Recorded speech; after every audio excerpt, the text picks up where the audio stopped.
Agradecemos a Deus pela vida, a saúde, a liberdade que ainda gozamos. E estamos aqui nessa reunião especial, dando abertura a esses 10 dias de oração. Tivemos às 9 horas a nossa oração individual e nesta reunião de abertura eu queria trazer alguns fundamentos, algumas bases e ao decorrer da reunião, trazendo alguns textos para compartilhar com os irmãos, textos bíblicos. Em relação aos propósitos a serem trazidos nessa semana, nesses 10 dias de oração, poderíamos pensar em muitas razões. E tenho certeza que cada um tenha uma razão em especial, uma preocupação em especial. O irmão Antônio, até falando comigo, né, dizia: irmãos, destaque então orações em favor da igreja. Em favor que a igreja consiga cumprir a sua missão. E ele até falou desse hino, né, que foi tocado ao início. Eu falei: irmão, eu gosto também muito desse hino, a melodia maravilhosa e a letra também, este apelo a Deus para que fortaleça a sua igreja. Para além disso ainda, eu queria trazer aqui 3 pontos, né, que penso que devemos volver nossas atenções, e claro que os irmãos depois podem trazer a sua visão de estudo, vou trazer a minha neste momento. Devemos fazer oração em favor dos enfermos e também das famílias enlutadas. Devemos dedicar nossas orações também em favor do avanço da causa de Deus, que a mensagem para esses últimos dias chegue às pessoas que estão desfalecendo. Ellen White, num texto que foi lido ontem em nosso estudo, falava, né, do rebanho, então, sem pastores, desfalecendo sem alimento puro, e a necessidade de avançar, de proclamar a verdade presente e assinaladora, ela fala. E, portanto, nós temos essas preocupações. E em terceiro ponto, eu queria trazer aqui, é justamente orar. Cada um de nós devemos orar por maior consagração pessoal diante de Deus. Sempre me vem à mente aquele texto do Serviço Cristão, né? Que fala da necessidade de uma maior parte do povo de Deus ser um povo esclarecido e cooperador de Deus. Somente quando isso ocorrer, da maior parte, estiver nesta condição, aí sim poderá ocorrer o derramamento sem medida da chuva serôdia do Espírito Santo, então, sobre a vida de cada um. O primeiro texto que eu queria trazer com os irmãos aqui é um texto de Ellen White, os demais serão da Bíblia. O primeiro texto eu achei bem interessante, do 4º comentário bíblico, página 1182. O conselho inspirado da mensageira do Senhor nos diz: busquem com todo fervor uma experiência e uma piedade profundas e aprendam a andar prudentemente. Deus não abandona seus filhos errantes, que são fracos na fé e que cometem muitos erros. O Senhor considera e ouve a oração e o testemunho deles, aqueles que olham para Jesus dia a dia e hora a hora e que vigiam em oração, estão se aproximando de Deus, de Jesus, né? Anjos com asas estendidas estão esperando para levar sua contrita oração a Deus e para registrá-la no livro do céu. Portanto, vemos essa ligação, essa proximidade de todo o céu em favor de seus filhos errantes, que são fracos na fé e que cometem muitos erros. Devem, então, aprender a andar prudentemente, buscar melhor experiência. Devem, então, ter em mente que tem um poder sobrenatural em favor deles. É importante destacar que a oração é parte da vida diária, é um dever e um privilégio do cristão. E devemos agir como cristãos genuínos, começando do interior para fora, começando da teoria e indo para a prática. Infelizmente, alguns se escondem através de certas formalidades, e é isso que o apóstolo Paulo e o apóstolo Tiago nos fala aqui nesses dois textos, tendo a aparência de piedade, mas negando a eficácia dela. Destes afasta-te. Portanto, de nada adianta uma aparência de piedade de um homem ou mulher de oração, se isso não for acompanhado de obras correspondentes. Tiago nos orienta: sede cumpridores da palavra e não somente ouvintes, enganando-vos com falsos discursos. Não apenas algo da boca para fora, mas, de fato, estejamos preocupados em cumprir a palavra de Deus. O texto a seguir, Isaías 56, nos diz o seguinte: assim diz o Senhor, guardai o juízo e fazei justiça, porque a minha salvação está prestes a vir e a minha justiça para se manifestar. Bem-aventurado o homem que fizer isto, e o filho do homem que lançar mão disto, que se guarda de profanar o sábado e guarda a sua mão de fazer algum mal. E não fale o filho do estrangeiro que se houver unido ao Senhor, dizendo: certamente o Senhor me separará do seu povo. Nem tampouco diga o eunuco: eis que sou uma árvore seca. Porque assim diz o Senhor a respeito dos eunucos que guardam os meus sábados e escolhem aquilo em que eu me agrado e abraço a minha aliança. Também lhe darei na minha casa e dentro dos meus muros um lugar e um nome, melhor do que o de filhos e filhas, um nome eterno darei a cada um deles, que nunca se apagará. Que bendita promessa já nesses versos, onde encontramos aqui o eunuco, que era visto muitas vezes também como amaldiçoado, também o estrangeiro com preciosismo, com exclusivismo dos judeus, poderia se julgar excluído da graça. E aqui, nesse texto de Isaías 56, há de fato promessas maravilhosas. Israel deveria ter aprendido com essas promessas.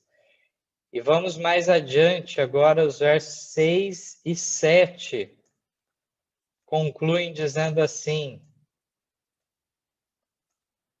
e aos filhos dos estrangeiros que se unirem ao Senhor para o servirem, para amarem o nome do Senhor e para serem seus servos, todos os que guardarem o sábado, não o profanando, e os que abraçarem a minha aliança. Também os levarei ao meu santo monte, e os alegrarei na minha casa de oração.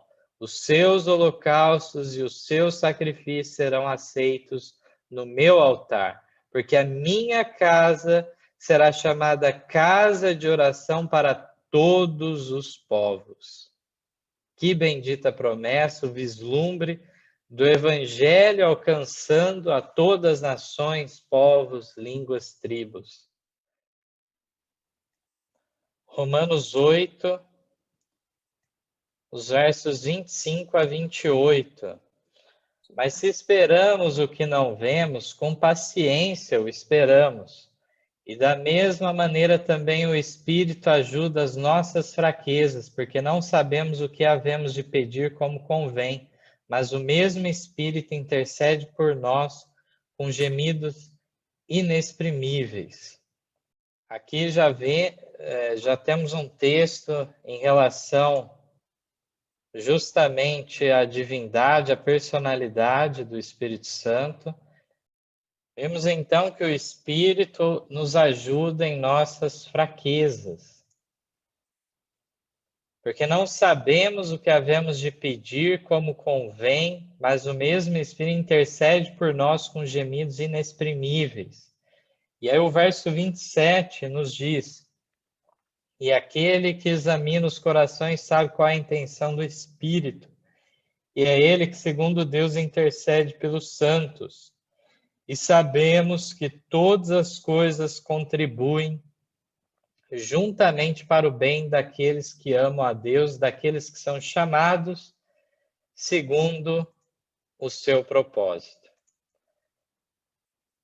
Muitas vezes esse texto, que é colocar todas as coisas contribuem para o bem, é colocado de uma maneira um tanto superficial, uma vez que podemos ter essa certeza se estivermos dando ouvidos ao Espírito Santo.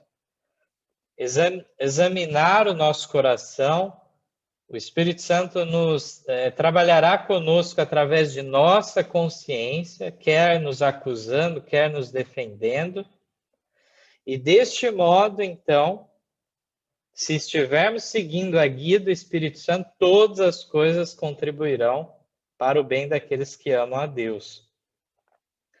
O próximo texto é uma parábola que Jesus conta em Lucas 18, muito significativa. E contou-lhes também uma parábola sobre o dever de orar sempre e nunca desfalecer, dizendo: havia numa cidade um certo juiz que nem a Deus temia, nem respeitava o homem. Havia também naquela mesma cidade uma certa viúva que ia ter com ele, dizendo: faze-me justiça contra o meu adversário. Então ela clamava aquele juiz iníquo justiça. O verso 4 agora.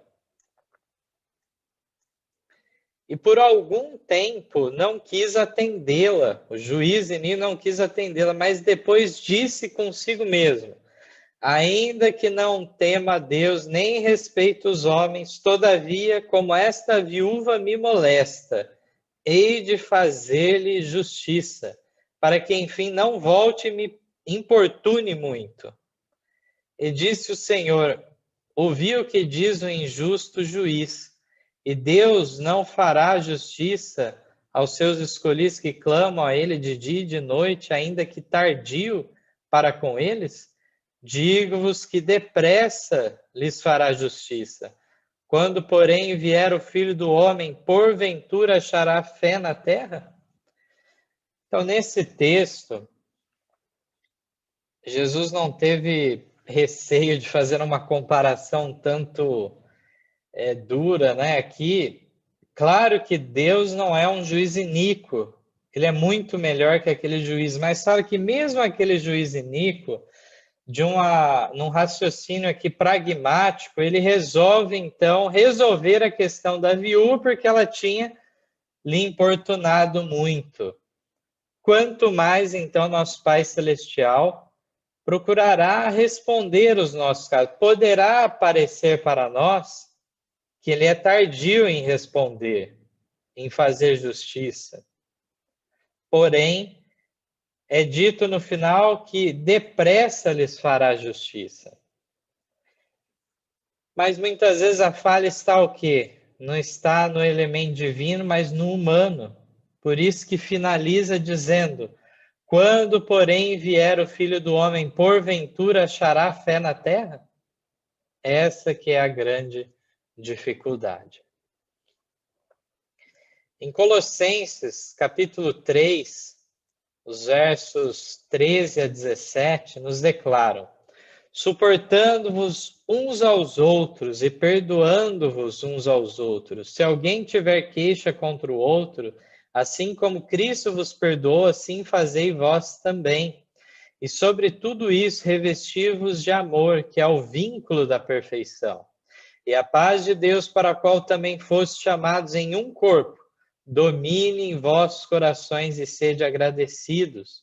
A palavra de Cristo habite em vós abundantemente em toda a sabedoria, ensinando-vos e admoestando-vos uns aos outros, com salmos, hinos e cânticos espirituais, cantando ao Senhor com graça em vosso coração. E quando fizerdes por palavras ou por obras, fazei tudo em nome do Senhor Jesus, dando por ele graças a Deus Pai. Então, encontramos aqui, neste texto, admoestações maravilhosas da parte do apóstolo Paulo, dizendo da comunhão dos santos, como deve ser. Devemos partilhar do ensinamento, das admoestações, dos salmos, dos hinos, dos cânticos, das orações entre os irmãos. E em Filipenses 4, os versos 4 a 9, declara: regozijai-vos sempre no Senhor. Outra vez digo, regozijai-vos. Seja a vossa equidade notória a todos os homens. Perto está o Senhor. Devemos ser reconhecidos pela nossa honestidade. Devemos ser reconhecidos pela nossa imparcialidade. Não haver hipocrisia. A equidade notória entre todos. Verso 6. Não estejais inquietos por coisa alguma. Antes as vossas petições sejam em tudo conhecidas diante de Deus, pela oração e súplica, com ação de graças. E a paz de Deus, que excede todo entendimento, guardará os vossos corações e os vossos sentimentos em Cristo Jesus. Quanto ao mais, irmãos, tudo que é verdadeiro, tudo que é honesto, tudo que é justo, tudo que é puro, tudo que é amável, tudo que é de boa fama, se há alguma virtude, se há algum louvor, nisso pensai. O que também aprendestes e recebestes e ouvistes e vistes em mim, isso fazei, e o Deus de paz será convosco. Encontramos mais uma vez aqui a necessidade de não sermos ansiosos, colocarmos nossas petições a Deus e tranquilizar os nossos corações da justiça do nosso Deus, que a paz não nos seja roubada. E meditemos então nessas coisas verdadeiras, justas, honestas, amáveis. Nisso devemos meditar e dessa maneira desenvolver a nossa fé, que a nossa fé não desfaleça, em olharmos tanto aos espinhos, mas vermos também o aspecto positivo em toda a situação.